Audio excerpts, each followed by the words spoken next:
Gloire à Dieu. Alléluia. Alléluia. Merci Seigneur. Nous rendons grâce à Dieu pour le mois de juin 2019, qui est le mois de la avec. Merci Saint-Esprit. Est-ce que tu nous aides à communier avec toi, à marcher avec toi, à être dirigé par toi? Nous rendons grâce à Dieu notre Père, car il fait toutes choses bonnes, belles en son temps. Et c'est pourquoi ce matin, nous allons voir tout juste comment développer ma communion avec le Saint-Esprit. Puisque c'est le mois de la communion avec le Saint-Esprit. Comment développer ma communion avec le Saint-Esprit? Vous savez, la vie chrétienne n'est pas une religion. La vie chrétienne et le mariage sont deux types. Donc il y a une analogie entre le mariage et la vie chrétienne. Il n'y a pas une religion du mariage. Il n'y a pas une religion du mariage. Non. Il y a une vie de mariage, de relation qu'il y a entre un homme et sa femme, et ensuite les enfants. De même, en termes analogiques, sur le plan spirituel, il n'y a pas une religion chrétienne. Il y a une relation entre Dieu et les hommes. Et dans toute relation, il y a la prise de considération, il y a la reconnaissance, il y a l'honneur, il y a toutes ces choses-là. Si vous voulez vivre en bonne relation avec quelqu'un, apprenez d'abord à reconnaître la personne, honorer la personne, considérer la personne, exalter la personne quand il faut l'exalter.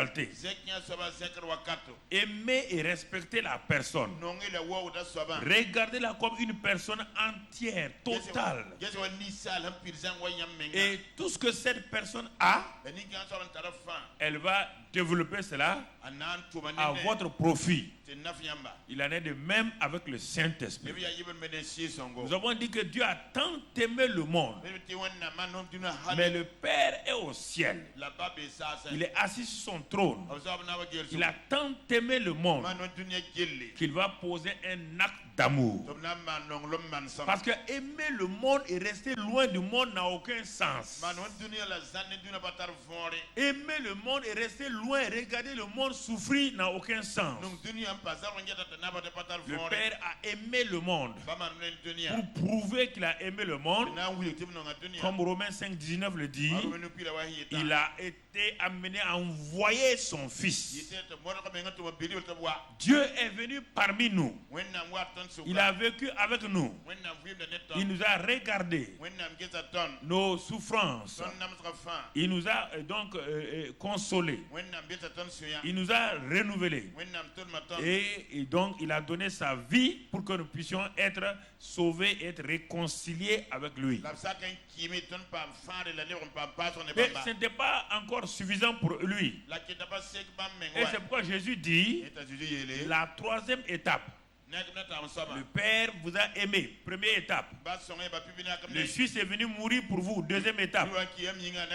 Pour vous montrer que l'amour est vrai, je ne vous laisserai pas orphelin. Parce que si je m'en vais et on vous laisse, l'amour est inachevé. Et pour achever l'amour, qu'est-ce qu'il a fait? Il est venu sur la terre. Maintenant, non plus sous forme charnelle. Il est venu par l'Esprit Saint qui est venu habiter en nous pour être très proche de nous, pour être avec nous, pour aller partout avec nous.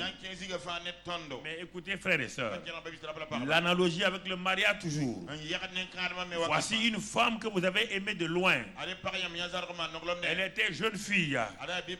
Vous avez dit vous l'aimez. Et vous lui faites la cour. Et un jour vous l'amenez dans votre maison. Et dans votre maison, le fait de l'avoir aimé loin n'est pas suffisant. Vous l'avez amené chez vous.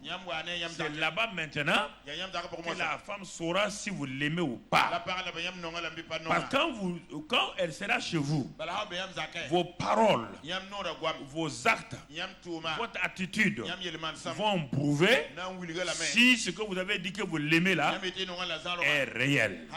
Donc c'est pourquoi Dieu a fait sa part. Il s'est assis au ciel. Il a dit qu'il nous aime. Ce n'était pas suffisant. Il est venu montrer sur la terre qu'il nous aime. Il a donné son fils pour nous aimer. Et le fils dit, je vous ai réconcilié. Mais si je vous laisse comme cela, ça n'ira pas. Je vous envoie le Saint-Esprit qui sera en contact avec vous. Et il s'appelle votre Paraclétos. Il va vous aider. Il va vous consoler. Quand le Père et moi, on ne sera plus ici. Mais lui qui est là, il amène tout ce que le Père et le Fils sont et ont. Vous n'avez plus besoin que moi, Jésus, soit là. Vous n'avez pas besoin que le Père soit là. Le Saint-Esprit qui est là, c'est la plénitude de la divinité. Tout ce que le Père a est.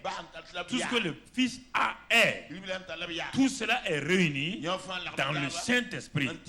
Donc, tout ce dont vous avez besoin se trouve dans le Saint-Esprit. Mais maintenant, il est venu et il est venu habiter chez vous, en vous, dans votre esprit. Il dit, faites attention. Si vous voulez réussir, il faut apprendre à le découvrir. Comme une femme qu'on découvre. Le mariage est la cérémonie est la porte d'entrée du mariage. Mes frères et sœurs, c'est une porte d'entrée. Simplement. Et les gens mettent l'accent sur la porte d'entrée, sur les fiançailles. Les dépenses qu'ils ont fait pour les fiançailles. Les dépenses qu'ils ont fait pour le mariage. Quand ils se marient, ils ne font même plus ces efforts-là pour maintenir le foyer. Et le Saint-Esprit, c'est pareil. Il est venu vivre en toi et avec toi pour t'aider. Tu ne lui demandes pas conseil. Tu prends tes décisions. Et tu lui demandes de venir simplement accepter ta décision. Il te dira, lui n'est pas ton garçon de course. Lui n'est pas là pour t'obéir. Lui, il est le Seigneur Saint-Esprit. C'est ça qui a fait le problème des églises. C'est ça qui a fait le problème des pasteurs. Qui a fait la destruction des pasteurs. Quand je regarde en voyageant dans le monde entier, c'est ça que je vois. Leur faiblesse. Ils ont reçu le Saint-Esprit comme un homme qui reçoit une femme dans une maison. Et maintenant, dit à la femme là, prépare-moi à manger, fais-moi des enfants, viens me donner de l'eau à boire, l'eau pour me laver, et c'est fini. Cette femme là, au bout d'un an, elle est dans la dépression. C'est pourquoi le Saint-Esprit aujourd'hui est inactif chez beaucoup de chrétiens. Parce que vous ne l'entretenez pas. Vous vous asseyez, vous mentez devant lui. Un homme qui ment devant sa femme, un homme qui maltraite sa femme, elle n'a qu'à vous aimer comment? Elle sera renfermée. Quand le Saint-Esprit est attristé, quand le Saint-Esprit est blessé, quand le Saint-Esprit voulut résister, votre vie chrétienne, elle sera une vie fade. Et c'est ça. Les gens font des efforts, alors que celui qui est là, vous imaginez un homme qui a marié sa femme, il est en train de faire des efforts pour faire des choses que sa femme peut faire. Il fait des efforts pour mettre au monde un enfant. C'est un homme insensé. Tu n'es pas fait pour mettre au monde des enfants. C'est la femme qui met au monde des enfants. Aide-la à mettre au monde un enfant. C'est fini. C'est la même chose. Les gens veulent produire une vie sainte, une vie pure, sans l'aide du Saint-Esprit. Comment vous pouvez faire ça? Comment un être humain peut-il manifester la vie divine sans l'aide du Saint-Esprit? La question, les pasteurs ne veulent pas résoudre ce problème. Ils tournent en rond. Faites ceci ou faites cela. Vous les ramenez sous Moïse. Sous Moïse, Dieu a donné des commandements. Même Moïse lui-même n'a pas pu obéir aux commandements. Et si vous reprenez les gens du Nouveau Testament, après que Jésus ait donné sa vie, vous les mettez sous le commandement de Moïse. C'est ça le problème. Et je vois les chrétiens, vraiment, ils n'ont ni paix. On dirait quand ils sont obligés d'aller à l'église. Le dimanche pour aller à l'église, là, on dirait que c'est leur souffrance. Pour lire la Bible, on dirait que c'est une souffrance. Ils ne comprennent pas. La vie abondante, la paix, la joie. Quand ça fait 46 ans que je suis là-dedans. 46 ans. 1973, 2019, 46 ans. Je n'ai jamais regretté un jour. Je n'ai jamais regretté, même pas un jour, d'avoir. J'ai dit, mais j'aurais dû être chrétien dès ma naissance. Je serais un homme plus heureux encore. Tu comprends? Il est important que nous comprenions ces vérités-là. Parce que non, on ne nous a pas enseigné. On nous a dit que le Saint-Esprit garde l'église. Comment Jésus va confier l'église au Saint-Esprit qui garde l'église? Comment ça? Il faut être insensé. Et donc ta femme est venue gâter ta vie. Ta femme est venue faire quoi? Si tu veux que ta femme te donne un épanouissement, reconnais-la, respecte-la, considère-la, tout ce qu'elle a en elle là, ça va sortir. Mais si tu la brimes, si tu la blesses, tout ce qu'elle a là, elle va garder tranquillement. La vie chrétienne et la vie du mariage, c'est semblable, c'est deux analogies. Le naturel et le spirituel sont parallèles, vont ensemble. Il faut savoir parler au Saint-Esprit, comme on sait parler à sa femme. Il faut savoir considérer le Saint-Esprit, comment on considère sa femme. Il faut avoir de bonnes attitudes avec le Saint-Esprit, comme tu dois avoir de bonnes attitudes avec ta femme. C'est ça. Si ta femme est devenue une bonne chez toi, tu vas traiter de la même manière le Saint-Esprit. Il y a plusieurs années, ça vaut 30 ans, quand Yonggi Cho a commencé à écrire ses livres, et il a fait une erreur que je dis tout de suite là, Dieu m'a donné cette pensée de vous le partager. Quand j'ai lu son premier livre, il y a 30 il est sorti le premier livre là. Quand j'ai lu cela, ça m'a choqué. Il dit, lui s'est marié.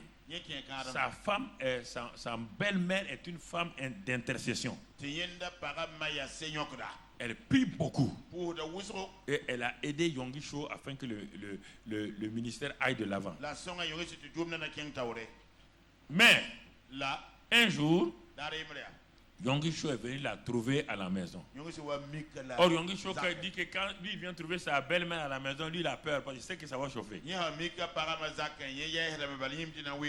Comme c'est une femme qui n'a pas peur, elle est venue s'asseoir. Elle demande à Yonggi Cho, ma fille là, c'est ta boyesse que tu as mariée, non? Et elle lui a demandé, regarde comment elle est, triste, malade. C'est moi qui l'ai élevée. Je suis une maman chrétienne. Je l'ai élevée dans la joie, dans l'amour, dans le respect. Et je te l'ai donnée comme femme. Mais en quelques années seulement, regarde là. On dirait que c'est pas, je ne reconnais pas ma fille. Il dit, ah mais maman. Il dit, mais pourtant je l'aime. La belle-mère dit, non. Tu l'aimes. Qu'est-ce que tu fais? Quand tu es en train d'aller prêcher, quand tu as fini de prêcher, tous tes habits sales, tu viens les déposer, ta femme les lave, les repasse, elle fait la cuisine, elle prépare de nouveaux habits pour que tu ailles évangéliser. Mais Tu n'as jamais demandé à ta femme, on va sortir ici, on va faire ça, qu'est-ce qu'elle veut. Tu ne lui as rien demandé. Elle est devenue comme une bonne chez toi, à qui tu demandes des choses, et c'est pourquoi elle est dans la tristesse. Donc on dirait que ses yeux se sont révélés. Il dit, mais c'est comme ça que j'ai maltraité ma femme. Il y a beaucoup de maris comme ça. Mais je lui donne à manger. La belle-mère dit non. Ma fille mangeait chez moi avant d'aller chez toi. C'est pas une question de nourriture. Nous, on peut nourrir ma fille encore. On peut la nourrir encore aujourd'hui. C'est pas toi qui l'as nourrie. C'est nous qui l'avons nourrie. Nous avons pris soin d'elle pour qu'elle soit ce qu'elle est. Disant qu'on va donner à un mari et le mari sera heureux. Au lieu de te rendre heureux, toi tu la rends malheureuse. Les yeux de Yongisho sont ouverts. Il a commencé à crier, il a demandé pardon à sa femme, demandé pardon à sa belle-mère d'avoir été utilisé de cette manière-là pour enlever le voile de ses yeux. Mais quand il a fini avec eux, avec elle du moins, il dit à sa femme maintenant, bon, tu fais, qu'est-ce qu'on doit faire? Donc, ce que tu fais, tu dis là, on va faire. La femme lui dit, voilà, si tu viens te tourner là, je ne dis pas, tu dois servir Dieu. Moi, je suis là pour ça, je te prie pour que tu ailles. Maintenant que tu as pris la décision, donc de me considérer, tous les lundis, tu vas aller faire les achats dans les supermarchés avec moi. Oh, je suis avec horreur de ça. Tu tiens le panier et on s'en va. Hein? Le lundi est arrivé, il veut te chercher. La femme dit, ah, non, non, tu as dit devant ma mère que tu veux me rendre heureuse. Donc prends le panier, on va aller. Il suit la femme là. Et comme toute bonne femme, va s'arrêter devant un seul rayon 20 minutes. Hein? Elle va aller à l'autre rayon. Elle va revenir ici. Ça, c'est la femme. Elle n'a qu'à de bonne comment. Si tu la suis au commerce, il faut porter des crêpes bien soudées. Elle va aller là-bas, revenir ici. Elle va t'amener à gauche, à droite. Si tu es fatigué, va t'asseoir dans la voiture, attends-moi. Mais Yongisho a commencé à voir que ce sont ces petites choses-là qui la rendaient heureuse. Il dit, ah bon? C'est ça le sommet qui te rend heureux. Il dit, oui. C'est ça qui te rend heureuse. Hein? Simplement. Tenir sa main. Tenir sa main. Mais il y a un autre homme aussi, que lui, il aimait accompagner sa femme dans le supermarché. Mais quand il va chaque fois, c'est sa carte bancaire là qui souffre. Sa carte de crédit là, entre les mains de sa femme. Bon. Un jour, il dit, bah, sa femme dit, accompagne-moi. Comme il a habitué sa femme, il n'a pas dit non. Ils sont partis. Ils sont rentrés. Quand ils sont rentrés là, dans le grand supermarché là, il a tenu sa femme par la main droite. Il a tenu sa main. Voilà, puis la femme dit, dans son cœur, la femme dit, mon mari est devenu élégant. Hein? Son mari ne la tient jamais. Il ne tient jamais sa main. Mais le mari a tenu la main droite. Là. Quand il s'approche ici, le mari serre bien la main droite. Quand il s'en va à tel rayon, le mari dit, tu as bien vu. Il dit, oui, j'ai vu. On continue. Il balance la main. La femme était tellement contente. Ils n'ont rien acheté. Quand ils sont arrivés à la maison, le mari dit, Elle dit, mais chérie, tu es devenu vraiment un homme sentimental. Mais j'étais heureuse quand tu tenais ma main. L'homme a dit, qui est vous? Je tiens ta main, c'est pas. C'est pour que ta main là ne rentre pas dans les.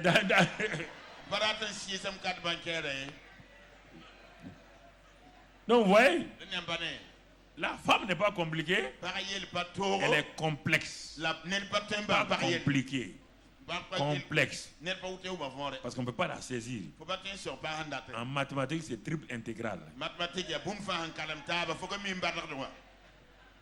Non, donc, si tu ne connais pas ça, bon, va renseigner en mathématiques.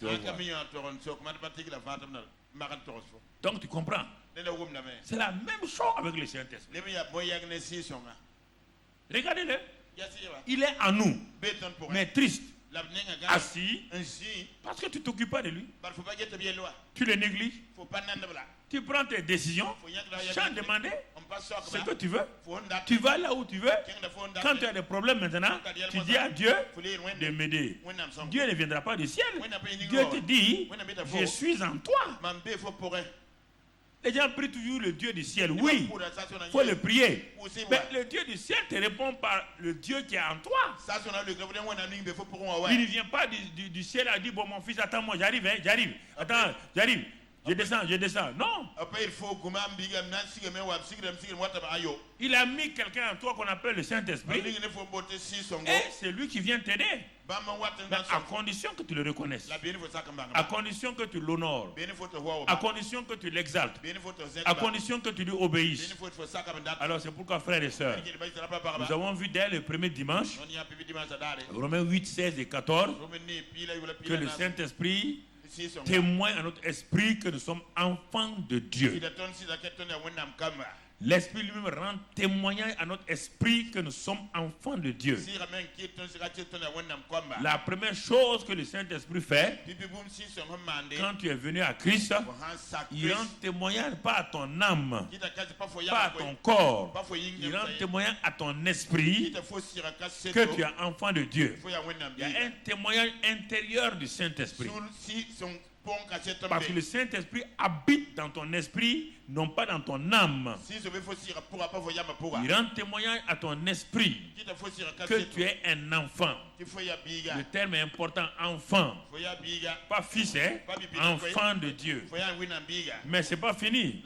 Le verset 14 nous dit que maintenant, le Saint-Esprit conduit les fils. Ceux qui ont grandi, qui ont mûri. Il n'a pas dit qu'il conduit les vieux. Non. Il n'a pas dit qu'il conduit les gens qui ont fait 30 ans de christianisme. Non. Il conduit les fils. Jésus est né par le Saint-Esprit. Dans Luc 2, 42, 52, on ne va pas le lire, il est appelé enfant de Dieu. Parce qu'il est conçu et né par le Saint-Esprit. Bien qu'il soit enfant de Dieu, il a fallu attendre 30 ans.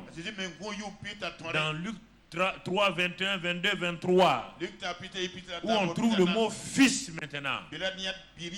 D'enfant de Dieu, il va passer fils. Et c'est en ce moment que le Père va lui confier la charge de ce qui a été préparé au ciel pour qu'il le fasse.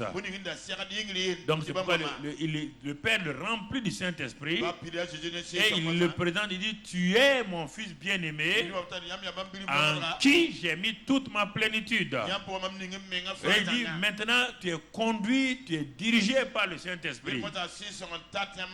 Ça, de Luc 4, 1, verset jusqu'à 14. Il est conduit. Il est revêtu et l'onction de Dieu est sur lui. Voici le Fils de Dieu en train de partir maintenant. Alors je pose la question. Tu as reçu le témoin que tu es enfant de Dieu. Mais depuis ce temps-là, qui te conduit? Regarde ta vie. Comment ta vie est misérable. Regarde ta vie, comment tu souffres. Regarde comment tu es. Les choses ne marchent pas. Les choses ne volent pas. Tu vas à l'église seulement, comme les bancs sont à l'église. Les bancs sont à l'église chaque dimanche. Toi, tu viens comme un banc. Les bancs ne changent pas. Toi, tu viens, tu t'assois sur ces bancs-là. Ok. Bon, on va regarder. Qu'est-ce qu'on va nous dire encore aujourd'hui? Et tu t'en vas. Non. Non, mon frère. Tu n'as pas compris ce qui s'est passé. Quand tu es devenu une nouvelle création, on n'explique pas ça. Dans les églises, on dit conversion. Le mot converti n'a rien à voir avec la nouvelle création. La nouvelle création, si quelqu'un est en Christ, il est né de nouveau. C'est ça que Jésus a voulu expliquer à Nicodème. Mais il ne comprenait pas.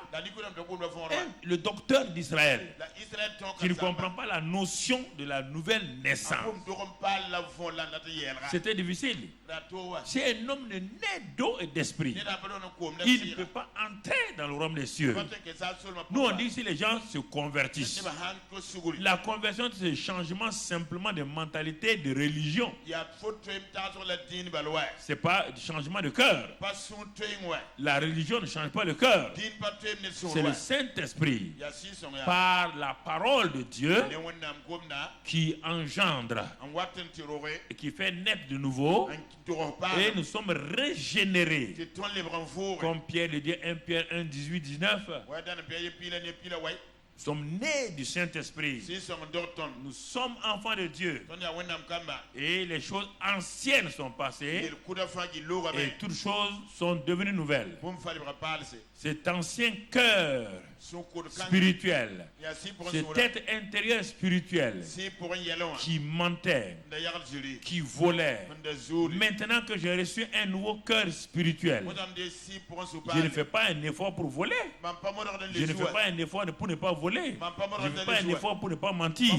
Je ne peux même pas, parce que celui qui est à moi là m'a donné une vie d'intégrité. Et je renonce.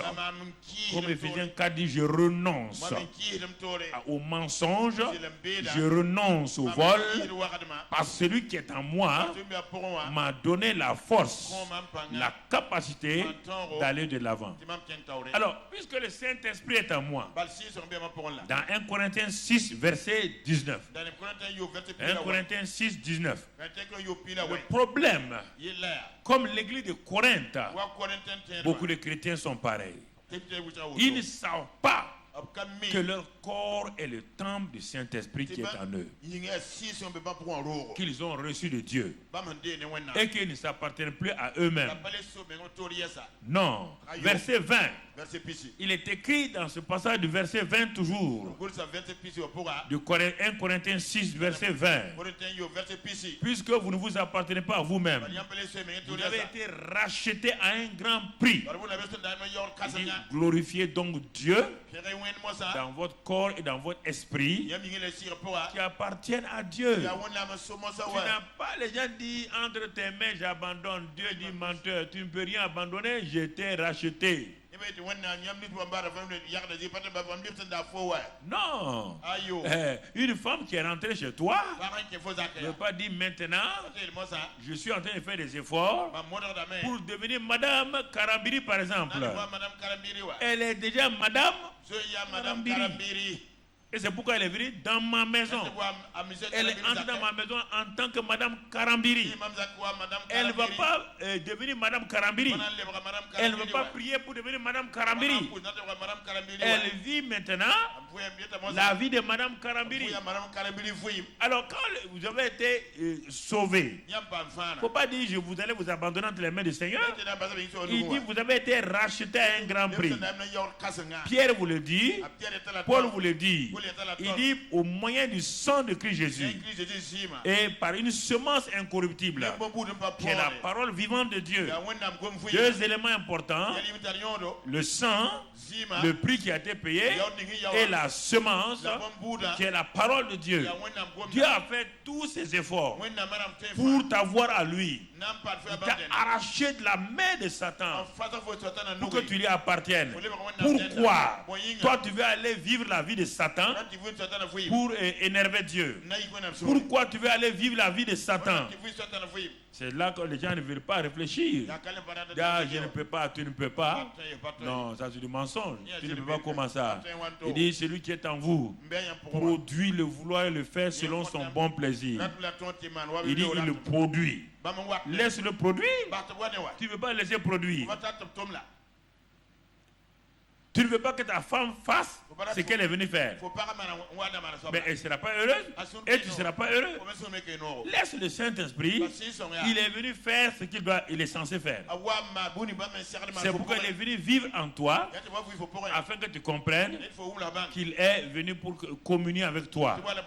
Ce qu'on te demande, c'est de développer. Même dans l'Ancien Testament déjà, quand on regarde dans l'Ancien Testament, un homme qui a eu la révélation du Saint-Esprit s'appelle David. Dans le psaume 139, le psaume 139, David dit, regardez ce qu'il dit, tu me sondes et tu me connais. Combien de chrétiens savent ça? Tu me sondes et tu me connais. Je vous assure, si toi tu croyais que Dieu te sonde et te connaît, il y a des choses que tu ne ferais jamais. La crainte de Dieu allait te saisir. Je répète ça. Les gens, ils n'ont pas cette crainte-là parce qu'ils ne croient pas la parole de Dieu. Tu t'assois à la maison à ta femme. Regardez, c'est ça qui est arrivé à Ananias et à Saphira. En plein réveil, des gens qui ont assisté à un réveil. Dans Acte 4, ils ont assisté à un réveil. Et pour eux, un réveil, c'est dans l'église, pas à la maison. Ils ont vu Barnabas, pendant ce réveil-là, aller vendre un terrain et amener l'argent aux apôtres. Ananias dit à sa femme, tu as vu, quand Barnabas est venu là, vraiment il a déposé l'argent là, c'était formidable. Où les gens ont applaudi, les gens étaient contents. Comme nous aussi on a 2 ou 3 terrains là, on va les vendre. Sa femme dit, il n'y a pas de problème. Et ils ont vendu à un bon prix. Moi je crois qu'ils ont vendu au-delà même de ce qu'ils espéraient. La somme était forte. Quand ils sont venus à la maison, ils se sont assis. Bon, on n'espérait pas sûrement avoir tout ça. Mais bon, comme on doit participer là à l'évolution de l'église, à la croissance, bon, on va... non, ma femme, je crois qu'on va... Bon, on va diviser ça en 2. La femme n'a pas dit. Mais pourquoi tu as vendu le terrain? C'était pour aller amener à l'église, non? Elle aussi a dit oui. Peut-être la moitié peut me servir. On va faire des travaux avec ça. Ils se sont assis. Écoutez-moi très bien. C'est ça, là, sonder et connaître. Là. Beaucoup de chrétiens sont dans cette erreur. Parfois, je regarde, que ce soit des pasteurs ou quoi, je les regarde, je ris, je remue ma tête. Il dit, mais tu ne connais pas Dieu encore. Si tu connaissais Dieu là, ce que toi et ta femme vous dites à la maison là, tu ne vas pas le dire. Ce que dans votre cœur là, que vous dites à la maison là, vous n'allez pas le dire. Vous ne connaissez pas Dieu. Et donc ils se sont mis d'accord pour amener ça à la réunion du soir. Ils sont arrivés. Quand le temps est venu, des offrandes, Ananias se précipite. Avec cette somme-là, non. s'ils doivent acheter un terrain, ils ont fini, ils vont avoir le terrain. Ça, c'est les pensées des gens. Ils croient qu'ils font du bien à Dieu. Personne ne fait du bien à Dieu. Hein? Personne. Dieu t'a dit qu'on a vu la profondeur, appelle la profondeur, tout lui appartient sous le ciel. Il dit l'or et l'argent lui appartiennent. Il a dit les bœufs des collines lui appartiennent. Il a dit ce que le sol renferme lui appartient. Si tu es conscient de ça, tu n'amènes rien à Dieu. Tu ne fais que donner à celui qui pourvoit là. Tu ne fais que retourner ce qu'il t'a donné. C'est comme ça qu'on avance. C'est comme ça qu'on progresse. Et en ce moment-là, Dieu va pourvoir à tous tes besoins selon sa richesse avec gloire en Christ Jésus. Mais Ananias et Saphira n'ont pas compris comme cela. Et quand il a déposé l'argent aux pieds de Pierre, brusquement, la parole de connaissance vient. C'est pourquoi on a parlé pendant le séminaire là des dons spirituels qu'on va développer sûrement les jours à venir. C'est ça que les gens ne comprennent pas. Si les pasteurs opéraient par les dons spirituels, Pierre le regarde avec compassion. Il dit à Ananias, qui vous a amené à mentir? Pourquoi vous avez laissé Satan vous pousser à mentir? Jusque-là, il n'y a pas de problème. Mais Pierre va dire une phrase. C'est cette phrase dont j'ai peur que ça ne soit dit sur toi. Il dit, tu as menti au Saint-Esprit. On ne ment pas au Saint-Esprit. Dès qu'il a dit ça, Ananias est tombé raide mort. Le soir, sa femme est mort. Pourquoi? On revient à David. David dit, tu me sondes et tu me connais. Il n'y a aucun d'entre nous, ni moi, ni personne, qui va s'asseoir, même il dit, tes pensées là, avant qu'elles soient exprimées, Dieu les connaît toutes. Dieu les connaît toutes. Quand tu es hypocrite, Dieu révèle ton hypocrisie. Les gens ne savent pas que l'hypocrisie parle. L'hypocrisie, elle est trop forte. Ceux qui ne sont pas spirituels ne savent pas.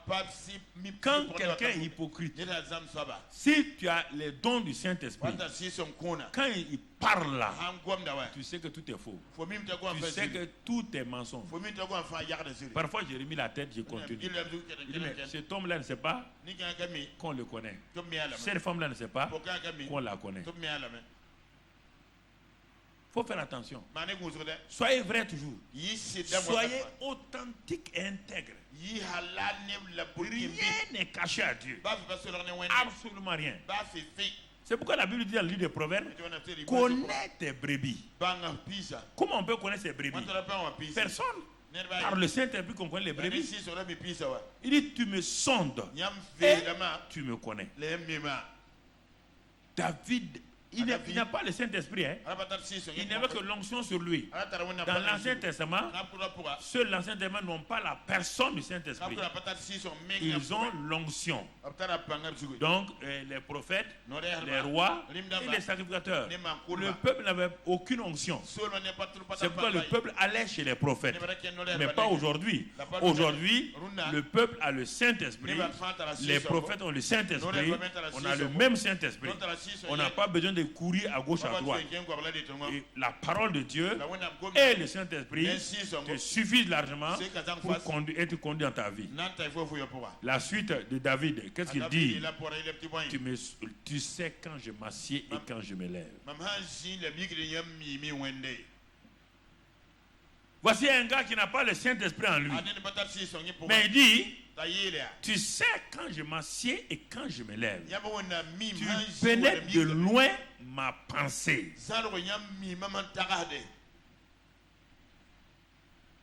Tu pénètres de loin ma pensée. De loin.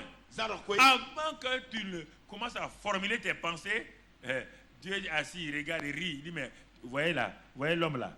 Voilà les pensées qu'il a.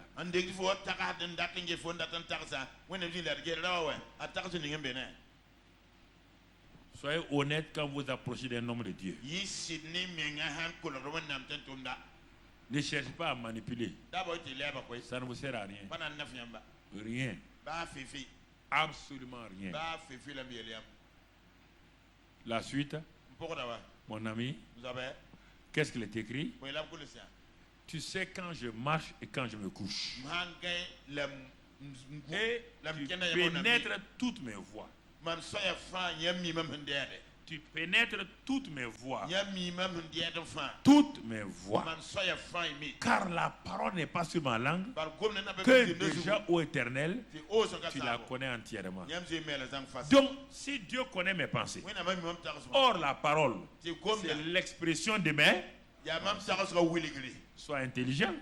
Celui qui connaît tes pensées, avant que tu ne parles là, il sait ce que tu es en train de mentir. Ça ne te sert à rien. Ne mentez pas, ça ne vous sert à rien. C'est-à-dire, il ne faut pas vous faire voir comme si vous faites des choses. Parce que, écoutez, les chrétiens qui sont assis là, plusieurs ont les dons du Saint-Esprit. Ils peuvent discerner si vous mentez ou pas. Donc, il faut faire attention. Tu la connais entièrement. Tu la connais entièrement. Regarde, tu m'entoures par derrière et par devant. Et tu mets ta main sur moi. Ça, c'est quand le Saint-Esprit est au dehors. Mais regarde le quand il est dedans. Ça, c'est au dehors. Là. Et chez toi, il vit. Et toi, tu veux le rouler. Il te voit. La pensée que tu es en train de manigancer là. Et tu vas venir couvrir ça avec du mensonge là. Il voit ça. Mamadou Kanambiri, arrête de te tromper toi-même. C'est comme ça que je me guide. Toi, tu ne veux pas ça. Toi, tu viens mentir devant moi. Ou des jalousies que tu caches. Ou parfois des ambitions. Quand tu vois un homme ambitieux ou une femme ambitieuse, tu sens ça. Les gens ne savent pas. Ça sort, l'ambition là, ça sent. Même à 20 mètres, tu sens l'ambition démesurée. Parce que l'ambitieux exagère et ment. Il contrôle les situations, il fait tourner tout autour de lui-même. C'est ça Absalom. David regardait Absalom. Il dit, hein? Mon propre fils, en train de monter tout ça là. Il ne connaît pas son père David. Il ne connaît pas son père David. Absalom était trop ambitieux. Pourtant, David l'aimait. David a tout fait pour montrer à Absalom que lui, il aime Absalom. Et David même avait des grands projets pour Absalom. Mais quand David a commencé à voir qu'Absalom était ambitieux démesurément, David a commencé à dire, le petit là va se perdre. Souvent c'est comme cela, frère. Vous mettez l'accent sur des gens et vous voyez qu'ils commencent à sortir de l'obscurité. Ils commencent à poser des attitudes, à attirer des gens autour d'eux, à faire des groupuscules, à essayer de monter des gens. Vous dites, mais est-ce qu'il ne sait pas? Un petit comme ça ne sait pas qu'est-ce qu'il est en train de faire là, est déjà connu par le Père, est déjà révélé dans la main du Père.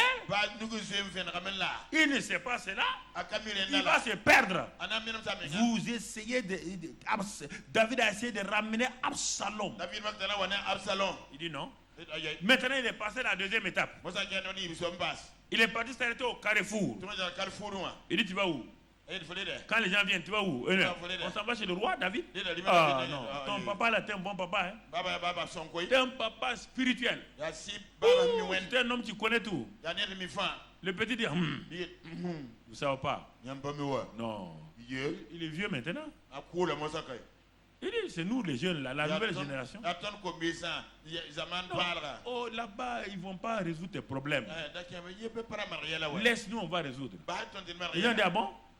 Ah, le papa t'a déjà placé comme pasteur. Mais vous ne voyez pas, non?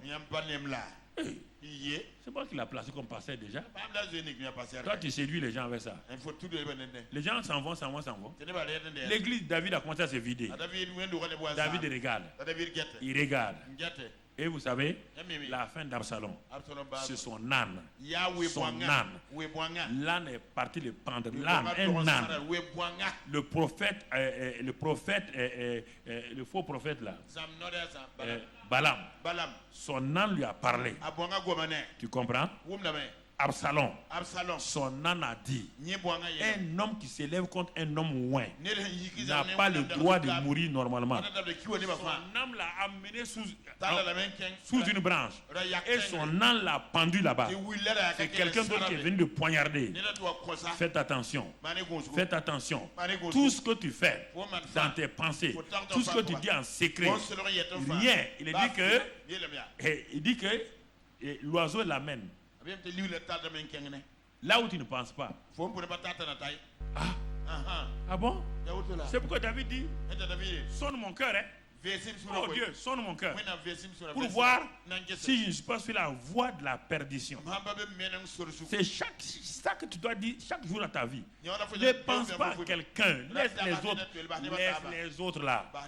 Ta femme ne peut pas te faire te changer, ton mari ne peut pas te faire changer, aucun ennemi ne peut t'en vouloir. Ton propre ennemi, c'est ton propre cœur. Ne cherche pas loin. Ton propre cœur là. Quand ton propre cœur te gronde, tu es obligé de chercher des gens accusés. C'est ça. Ton propre cœur. C'est important que nous comprenions. C'est important que nous saisissions. Si nous comprenons ces voies du Saint-Esprit, on va progresser. On n'a pas besoin de courir à gauche, à droite pour chercher des bénédictions. Le Saint-Esprit bénit les gens parfaitement, merveilleusement. Merveilleusement. Ce n'est pas par des diffamations, des critiques, des mensonges que le Saint-Esprit élève. Ça, c'est la politique. Va demander aux politiciens ça. Ça, c'est leur affaire. Avec Dieu, ce n'est pas comme ça. On n'a rien à faire avec ça. Non, non, non. Les intrigues, non, non, non. On n'a pas rien à faire avec ça. Le Saint-Esprit, il sonde. Et il sonde comment? Parce qu'il est venu habiter en toi. Il est venu habiter en moi. Je dois l'honorer. Et comment il le fait? Il le fait par trois. On va voir trois choses principales. Je veux communier avec le Saint-Esprit. Il est venu habiter en moi. Et il dit, bon, maintenant, prends soin de moi. Hein. Prends soin de moi.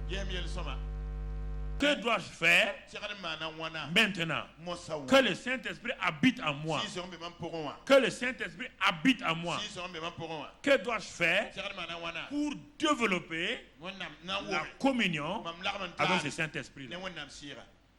Que dois-je faire que cette jeune fille-là, que je dis aimer, je l'amène dans ma maison? Elle est dans ma maison maintenant. Comment faire pour qu'elle soit à l'aise? Comment faire pour qu'elle et moi, on marche ensemble? C'est la même question. Si tu résous ça pour ta femme, tu vas résoudre ça pour le Saint-Esprit. Pareil. Analogie, toute vérité est parallèle. Toute vérité est parallèle. La vérité naturelle et la vérité spirituelle sont parallèles. Première chose, mon frère, je veux que la communion avec le Saint-Esprit s'intensifie. Première chose, donner la priorité à la parole de Dieu. Je donne la priorité à la parole de Dieu. Car le Saint-Esprit ne fait rien sans la parole. Dans Jean 1, on vous l'a dit, au commencement était la parole. Dans verset 3, on a dit, Dieu ne fait rien sans la parole. Dans Éphésiens 6, on a dit, la parole est l'épée du Saint-Esprit. Donc, si la parole est l'épée du Saint-Esprit, et vous voulez que le Saint-Esprit vous entendez, vous devez développer, donc vous devez mettre en priorité la parole de Dieu. Le psaume 119, verset 105, on l'a déjà vu le dimanche passé. Ta parole est une lampe à mes pieds et une lumière sur mon sentier. Alors, si je vais développer et le Saint-Esprit me dit que lui, son épée, c'est la parole de Dieu. Donc je dois apprendre à connaître. Ma nourriture, c'est la parole de Dieu. Ma lumière, c'est la parole de Dieu. Ma lampe, c'est la parole de Dieu. Donc je dois mettre en priorité la parole de Dieu. En priorité, la parole de Dieu. Et quand elle est là, elle va permettre au Saint-Esprit vraiment de m'aider à progresser. Toujours dans Hébreux 5, verset 11 à 14. Il est dit, nous avons beaucoup de choses à dire là-dessus et des choses difficiles à expliquer parce que vous êtes devenus lents à comprendre. Vous, en effet, qui depuis longtemps devraient être des maîtres, vous avez encore besoin qu'on vous enseigne les premiers rudiments des oracles de Dieu. Vous en êtes venus avoir besoin de lait et non d'une nourriture solide. Donc, en tant qu'enfant de Dieu, la parole de Dieu est une lampe. La parole de Dieu, en tant qu'enfant, est du lait. Puisque je ne suis pas habitué à la nourriture solide encore. Je n'ai pas un estomac solide. Je n'ai pas de dents solides. Je commence par le lait. Le lait correspond à mon état de bébé. Parce qu'en ce moment-là, en me nourrissant de ce lait en tant que bébé, le lait contient des minéraux et des vitamines qui vont m'aider à aller de l'avant. Et je vais commencer à faire quoi? Je vais commencer à grandir dans la parole de Dieu. Mes sens physiques vont commencer à être en contact avec la parole de Dieu. Alors ma vie commence à grandir et on va le voir dans Proverbe 4 verset 20 à 22. Proverbe 4 verset 20 à 22. Maintenant, je suis en train de passer de bébé à enfant, à adolescent. Qu'est-ce que Dieu me demande? Il dit, mon fils, tu n'es plus un bébé. Tu as bu du lait, je t'ai nourri. Maintenant, tu es en train de grandir. Et tu es passé à la nourriture solide. Aux choses solides parce que tu commences à pousser des dents. Mais maintenant, tu es devenu un adolescent. Il te dit, mon fils, sois attentif à mes paroles. Il est dit que le Saint-Esprit conduit ceux qui sont fils. Voici les fils. Ce qu'on leur demande. Si tu es enfant au lait encore, tu vas faire des bêtises. Si tu es un fils, quelqu'un qui est mûr, on te dit, sois attentif. Il faut que tes sens-là soient soumis à la parole de Dieu.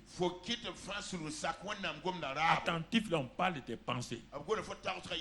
Que tes pensées qui sont contraires aux pensées de Dieu par la parole de Dieu. Quand ta pensée villageoise l'a dit ça, quand ta pensée familiale l'a dit ça, que nous dans notre village, une femme ne mord pas son enfant, son mari. Et dans notre village, une femme, si elle mord son mari, on divorce. Ça c'est ta pensée du village. Mais pourquoi la femme t'a mordu, tu n'as pas dit ça. Tu as attrapé la gorge de la femme, tu étais en train de l'étouffer. La femme, pour se sauver, a mordu ton doigt. C'est quelle tradition, c'est mauvais ça? Donc tu veux qu'elle meure entre tes mains. Pourquoi ta tradition? Elle a mordu ta doigt, elle l'a avalé. On ne va pas l'opérer aussi pour l'enlever. Il faut quitter tes pensées du village. C'est pourquoi il dit prête attention. Beaucoup de gens ne prêtent pas attention aux paroles de Dieu. Ils croient qu'on parle de prédication. Je ne te parle pas de prédication. Non. Comment tu as fait pour devenir ingénieur? Quand on t'enseignait à être ingénieur, là, si tu refusais les choses là, comment tu as fait pour être infirmier? Tu t'es soumis à la parole du professeur. Comment tu as fait pour devenir agriculteur? Tu t'es soumis à l'enseignant, aux paroles de l'enseignant. Quand toi tu viens à l'église, on veut t'enseigner à être fils de Dieu, là tu refuses. Non. Ça ne marchera pas. Ça ne marchera pas. De même qu'on punit l'élève, qu'on punit les étudiants pour n'avoir pas écouté en leur disant qu'ils ont échoué. De la même manière spirituellement, alors on te sanctionne. Tu n'as pas écouté. L'église n'est pas un endroit où on vient faire ce qu'on veut, on s'en va. C'est une école de formation, une école d'éducation, une école d'instruction. Quand tu es à l'école de police, tu veux devenir policier, on te dit voici ce qu'on doit faire pour être policier. L'école de gendarmerie, voici ce qu'on fait pour être un gendarme. L'école militaire, voici ce qu'on fait. C'est bien que les chrétiens, eux, ils refusent de faire ce que papa bon Dieu leur dit pour être des filles de Dieu. Ça, je refuse. Pas avec moi. Non, je refuse. Il dit, tu veux être fils? Un fils est conduit par les Saint-Esprit. On l'a vu, Romains 8, 14. Ce sont les fils qui sont conduits. Alors, premièrement, prête attention à mes paroles. Prête l'oreille à mes discours. Tu vois les pensées, ton oreille. Pas écouter n'importe qui. Tu es devenu chrétien, on a dit là. Quitte là. Hey, on a dit. On pronom impersonnel. Circule. On a entendu. Circule. Prête l'oreille. Qu'est-ce que Dieu a dit? Tu viens de me dire on a dit là. Qu'est-ce que Dieu a dit? Tu as entendu? Je n'ai rien entendu. Moi, je n'entends que ce que Dieu dit.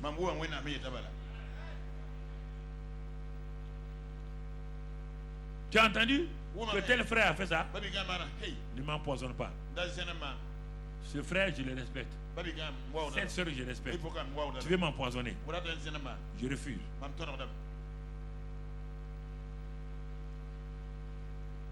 Prêtez l'oreille. Troisième sens. Qu'il ne se loin pas de tes yeux. Qu'est-ce que tes yeux regardent? Tes yeux regardent ton corps malade. Au lieu que tes yeux regardent la parole. Tes yeux regardent le corps de cette jeune fille. Au lieu de regarder la parole. Que mes paroles, mes discours ne seront pas tes yeux. Fais attention à tes yeux. Tes yeux sont la porte de ton monde. Tes yeux là sont la porte de ta vie. C'est ce que tu regardes là. C'est ce que tu vas devenir. La femme de Lot a regardé. Elle est devenue statue de sel. Ève a regardé. C'est pourquoi Satan l'a eu. Elle a regardé. Elle a décidé. Elle a regardé. Elle est arrivée à la conclusion que l'arbre est beau et son fruit est bon. Ce que tu regardes là, tu ne peux pas échapper. Si tu regardes des films pornographiques, tu seras pornographe. Si tu regardes des films impurs, tu seras impur. Si tu regardes des films de violence, tu seras violent. Si tu regardes des films de voleurs, tu seras le prochain voleur. C'est clair et net. Ce que tu regardes là, ce que tu deviendras. Mon frère, ma soeur. Alors tu vois, la parole de Dieu, elle corrige tes pensées, elle corrige ce que tu entends, elle corrige ce que tu vois, et enfin, elle est en train de chercher un chemin. Elle veut aller loger quelque part. Où est-ce qu'elle veut aller loger? Elle veut aller loger. Mais si tes oreilles refusent, si tes yeux refusent, si tes pensées refusent, la parole de Dieu n'arrivera pas là où elle doit aller. Elle veut aller où? Garde-les dans le fond de ton cœur. Ah. Toutes les rivières se jettent à la mer. Mais si tu pars couper une rivière pour faire un barrage, la rivière n'arrive plus à la mer. C'est ça qu'on te dit ici. Si tu prends une rivière, tu peux faire un barrage et dévier. La rivière, le fleuve est censé aller donc à la mer.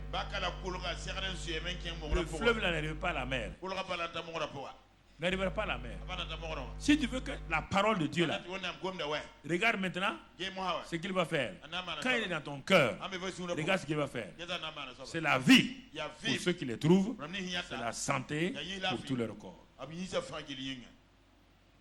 Pourquoi tu n'as pas la vie abondante? Pourquoi tu n'as pas la santé? Parce que tout médicament, naturellement, que tu as avalé, que tu as vomi, ne restera pas. Vous aimez les choses naturelles, vous ne voulez pas les choses spirituelles. Quand l'enfant a vomi les médicaments, le docteur te dit, faut tout faire pour que l'enfant retienne. C'est pour que les gens trouvent des choses pour que les enfants ne vomissent pas. Parce qu'il vomit, tant que le médicament ne va pas entrer dans le ventre et s'étendre, ce n'est rien. Le tube digestif de l'homme, c'est le centre de la vie d'un homme. Le cœur spirituel de l'homme, c'est le centre de la vie spirituelle d'un homme. Si la parole n'atteint pas le cœur, tu ne vas aller nulle part.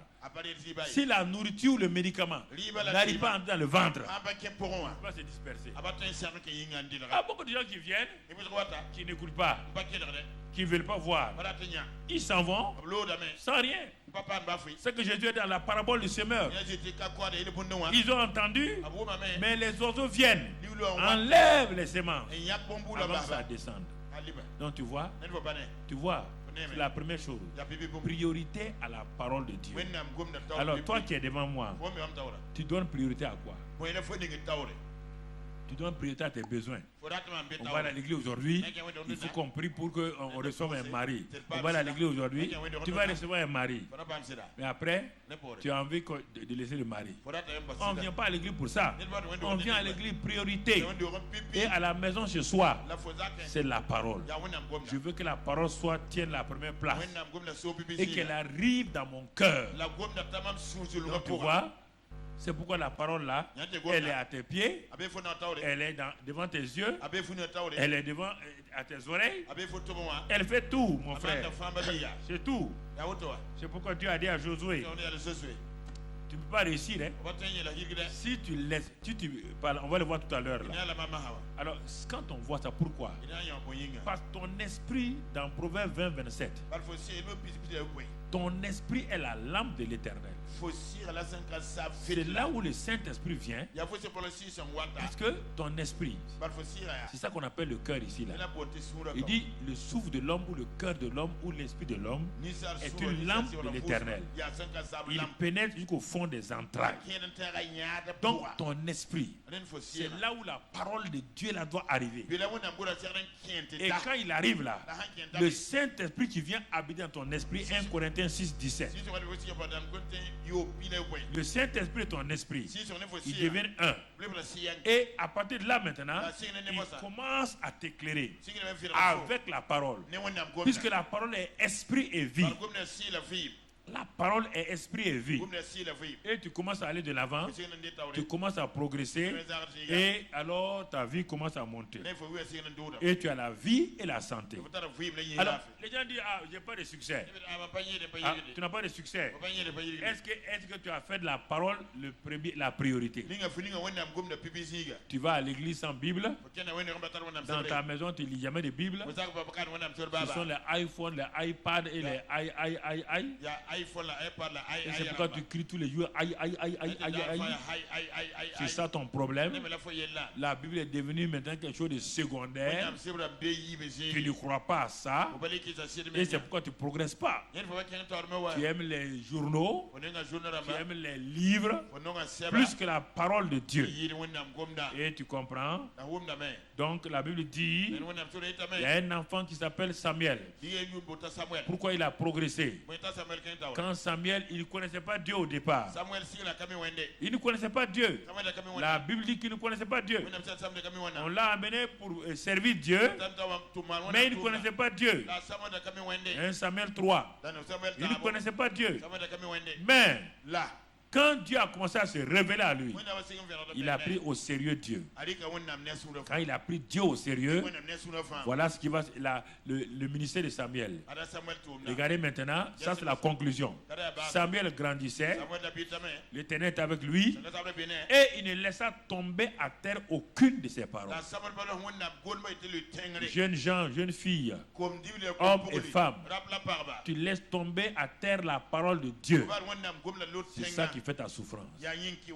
Samuel est arrivé, il ne connaissait pas Dieu. Écoutez-moi, sa maman l'a pris, l'a mené chez Élie, le souverain sacrificateur, pas le prophète, le souverain sacrificateur, qui lui-même avait rétrogradé.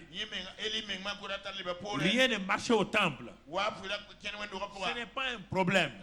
Tu n'as pas besoin de critiquer si le temple ça va, ça ne va pas. Dans un temple où le souverain sacrificateur est rétrograde, ses enfants rétrogradent, les anciens rétrogradent, les diacres rétrogradent, le petit Samuel se couchait au bon endroit, là où il y avait la présence de Dieu. Sa maman lui a dit, Anne lui a dit, quand je voulais avoir un enfant, je me tenais tout le temps au dehors avec ton papa. Je mangeais les gigots. Je n'ai pas eu d'enfant. Mais le jour où je me suis révolté contre ces pratiques traditionnelles, j'ai pénétré le temple. Je suis allé là où le souverain sacrificateur était assis, près de l'arche. Je savais qu'il y a la présence de Dieu ici. C'est là-bas que je me suis mis à genoux. C'est dans la présence de Dieu que j'ai crié. Dans la présence de Dieu que j'ai pleuré. Dans la présence de Dieu que j'ai prié. Et Dieu est venu me visiter. Alors, quand je vais te ramener là-bas, j'ai dit à Dieu, je vais te prêter à Dieu toute ta vie. Je vais te ramener là-bas. Mon petit, quand tu iras dans le même temple là, tu vas voir une caisse là, qu'on appelle l'arche là. Reste à côté là-bas. Dieu est là-bas, il va t'entendre. Dans une atmosphère où personne n'entendait Dieu, où la parole de Dieu était rare. Voici un petit enfant qui écoute la voix de sa maman, qui s'en va près de l'arche. Dieu va l'appeler. Toi, tu ne veux pas la présence de Dieu. Même si tu ne connais pas Dieu, il faut aimer sa présence. Je t'ai dit pendant le séminaire, apprendre à s'attendre à Dieu. C'est rester dans sa présence. Je me tiens dans la présence du Seigneur. Le Saint des Saints est là. Je viens et je me prosterne. Je reste là-bas sur ma face. Je reste là-bas. Je ne m'intéresse pas si les gens me critiquent. Ce que je veux, c'est le Seigneur. C'est le Seigneur. J'ai faim et soif. J'ai soif de ta présence.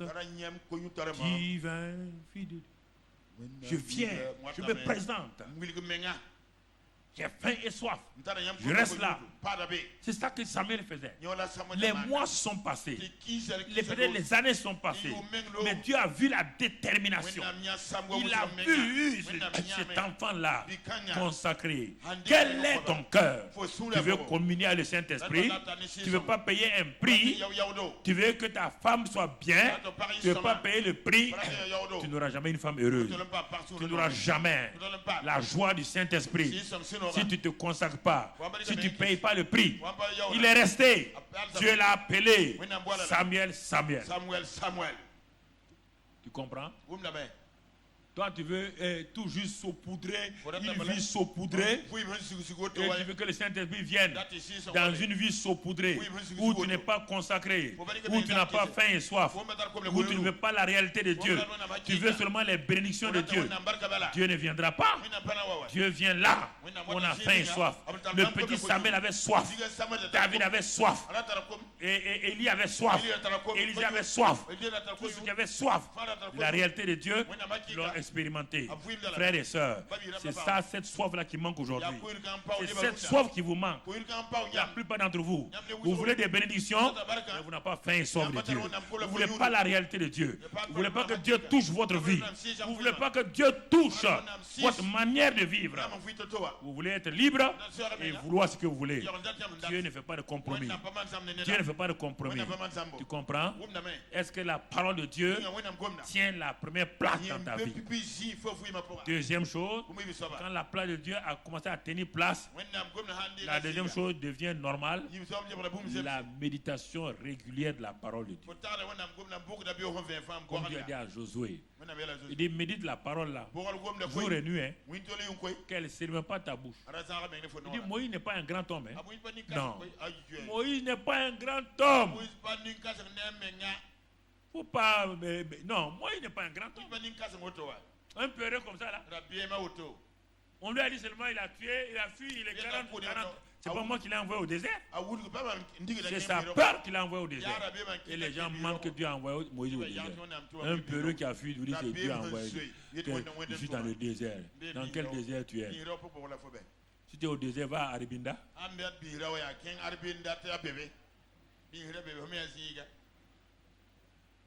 Des mensonges comme ça. Je suis dans le désert. Tu es dans quel désert? Confondez les déserts. Il y a plusieurs sortes de déserts. Le désert de Moïse, ce n'est pas un désert de Dieu. Dieu va le trouver là-bas. Jésus, c'est le Saint-Esprit qui a conduit Jésus dans le désert. Mais ce n'est pas la peur qui l'a conduit là-bas. Il y a plusieurs sortes de déserts. Il faut savoir distinguer les déserts. On a un désert seulement.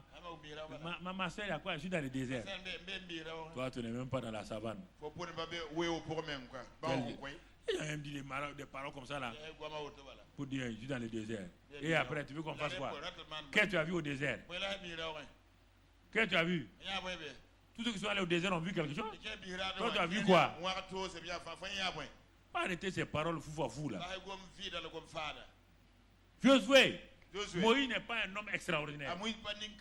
C'est moi qui ai fait de lui. Moi, ma présence avec toi là. Tant que tu seras vivant là, personne ne peut te résister. Josué dit, hein? Ah bon? C'est pas la prière, il dit non. Si moi je dis, je suis avec toi, tant que tu vis là, sois calme. Vous n'avez pas reçu de parole. Vous voulez aller prier. Vous voulez aller prier pourquoi? Dieu dit, tant que tu vivras, Josué, chaque fois que tu auras des problèmes, à n'importe quel endroit, rappelle-toi, je suis vivant. Si tu dis je suis vivant, je suis avec toi. Je suis avec toi. Mais là, ta part, médite ma parole jour et nuit. Ça, c'est ta part. Si tu ne fais pas ça là, tu seras ridiculisé. Médite ma parole jour et nuit. Qu'elle ne s'éloigne pas de ta bouche et de tes yeux. Garde-la dans ton cœur et pratique-la. Agis. Obéis. Et alors, le succès est pour toi. Le succès est pour toi. Le succès est pour toi. Comprenez? Le succès est pour toi. Priorité, la parole de Dieu. Tu ne veux pas ça. Deuxièmement, Josué, médite la parole. Agis. Et tu réussiras. Et enfin, troisièmement, il dit simplement, édifiez-vous vous-même sur votre très sainte foi. Jude 20, par la prière en esprit. 1 Corinthiens 14, versets 2 et 4. Par la prière en esprit. Édifiez-vous vous-même. Édifiez-vous vous-même. Régulièrement. Pratiquez la parole de Dieu. Édifiez-vous vous-même. En priant en esprit. En priant en esprit. En priant en esprit. Bon, vous avez nourri votre esprit par la parole. La prière en esprit fortifie votre esprit. Comment vous pouvez être vaincu? Comme un homme qui fait ces deux choses-là déjà, qui se nourrit de la parole. Il dit, quelle est ma nourriture?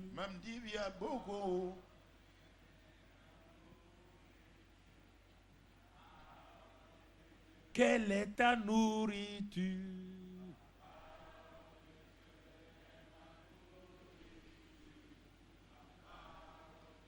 Qui est ton consolateur?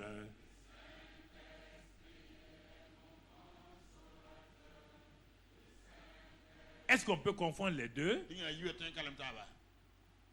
La parole te nourrit, le Saint-Esprit te console, le Saint-Esprit te fortifie. Alors, si tu refuses de mettre l'accent sur la parole, comment vas-tu communier avec le Saint-Esprit? Comment vas-tu communier avec le Saint-Esprit? Tu refuses de prier en esprit régulièrement. Et quand tu fais ça, tu t'attends au Seigneur. C'est le résumé du séminaire un peu que je t'ai donné. Tu t'attends au Seigneur. C'est lui qui s'attend au Seigneur. Mais il est visité.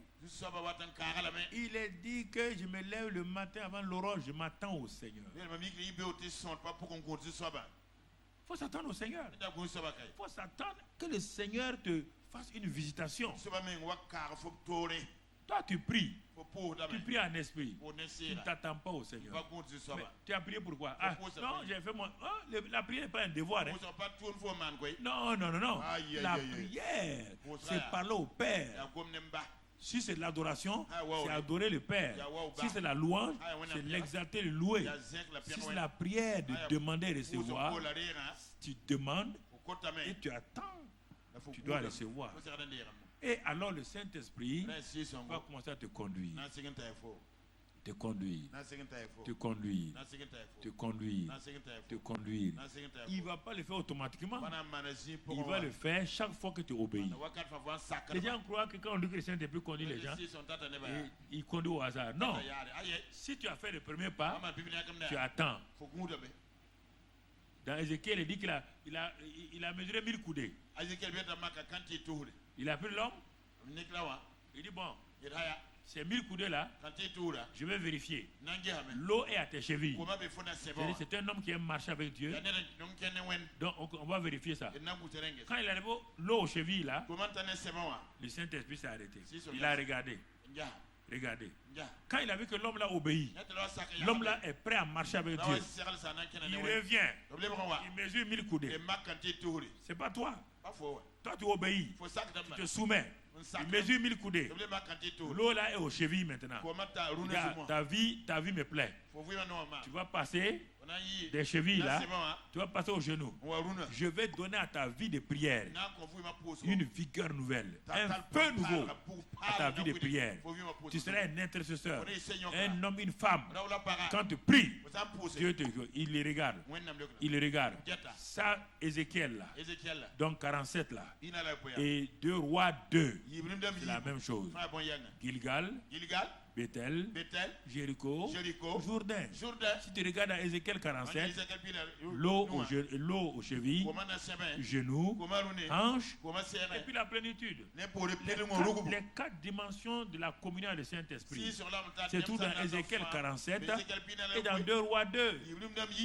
Je vous ai enseigné ça pendant des années. Mon frère, c'est ça.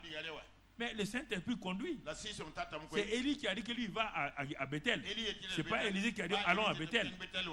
Ce n'est pas l'homme qui a dit dans Ézéchiel 47. Bon, je vais maintenant mettre l'eau à mes genoux. Non. C'est l'ange qui a mesuré 1000 coudées et qui l'a amené. Quand il a vu que ta vie de prière C'est une vie de prière épanouie. Il a mesuré 1000 coudées. L'eau était aux hanches. Les hanches, quoi? C'est le combat. Il a appris à combattre. Ça correspond à Jéricho. Le combat. Il a vaincu. Quand il a vu maintenant, il a mesuré 1000 coudées. L'homme là était dans les torrents. Ça, c'est la plénitude de la vie spirituelle. Regarde bien. Quand Élie a quitté, quand il dit, que veux-tu? Je veux la plénitude. Le Saint-Esprit est venu. Et le mystère d'Élie est parti. Toute chose est parallèle. Il faut que vous asseyez. S'il vous plaît, asseyez-vous au pied du Saint-Esprit. N'allez pas à gauche, à droite. Écoutez des fausses prophéties sur vos vies. Écoutez des choses au hasard. Personne ne peut faire ta vie si tu ne développes pas ta communion avec le Saint-Esprit. Si tu ne développes pas ta communion avec la parole de Dieu. Si tu ne fais pas ça, mon frère, ma soeur, sois sûr et certain qu'il y aura un échec. Voilà ce que je voulais te dire après ce premier dimanche après la Pentecôte. Donc, c'est un résumé fait d'une autre manière que tu comprennes. Premièrement, priorité à la parole de Dieu. Ah, si tu ne veux pas ça, vous ne pas être chrétien. Moi, je te dis la vérité. Va chercher un endroit où va danser Goumbé. Tu n'iras pas avec Dieu. Tu ne vas pas connaître Dieu. En tout cas, peut-être il y a des églises où tu aimes ça, qui n'aiment pas la parole de Dieu, qui ne veulent pas la parole de Dieu. Il n'y a pas de problème. Ici, là, si tu es ici, là, parole de Dieu. Méditer et appliquer. Développer ta vie de prière spirituelle. Et s'attendre à Dieu. Les 4 choses. On verra la suite par la grâce de Dieu au fur et à mesure. N'oubliez pas le séminaire de Pentecôte. Prends ça, écoute, réécoute. Tu vas découvrir les pneumaticos de Dieu. Les pneumaticos, les choses spirituelles profondes, les choses invisibles qui deviennent visibles. Et alors, tu vas entrer dans une dimension de la révélation de la parole de Dieu. Et les choses deviennent faciles. Ce sont des choses que j'ai apprises pendant des années. Et là, aujourd'hui, frères et sœurs, je peux te dire beaucoup de choses, mais je ne vais pas te les dire. Ça ne sert à rien. Je veux que tu développes ta propre vie toi-même, en relation avec le Seigneur. C'est ce que je veux t'amener, c'est que tu connaisses le Seigneur. Tu marches avec le Seigneur pour que tu ne dépendes pas de moi. Je ne suis pas ta référence, c'est Jésus par le Saint-Esprit. Si tu connais Jésus, moi je suis content. Si tu t'attaches au Saint-Esprit, je suis heureux. Laisse Karabili de côté. Tu es un passager sur la terre. Mais le Saint-Esprit et toi, vous serez toujours ensemble. Baissons la tête. Baissons la tête. Merci Seigneur. Merci pour ta grâce. Merci pour ta fidélité. Merci pour ton amour infini. Nous sommes reconnaissants pour ta grâce infinie. Te bénissons pour tes bienfaits. Merci pour cette grâce-là que tu nous donnes d'être là. Et tu nous apprends à communier avec le Saint-Esprit, à développer cette communion-là. Seigneur, ce sont les mêmes paroles qui ont été répétées au cours des années, qu'il y a une percée dans les pensées des hommes, qu'ils réalisent qu'il n'y a pas d'autre moyen d'avancer sans la parole, sans la méditation, sans la prière et sans s'attendre à Dieu. Ô Père, donne-leur de comprendre cela. De ceux qui étaient encore des enfants, qu'ils grandissent et que ta grâce soit sur les anciens, qu'ils aient la révélation, qu'ils marchent dans cette révélation. Car sans la révélation, il n'y aura jamais de percée, il n'y aura jamais de victoire. Que ta grâce et ton amour soient sur chacun d'entre nous. Au nom de Jésus-Christ. Amen. Soyez bénis. Amen.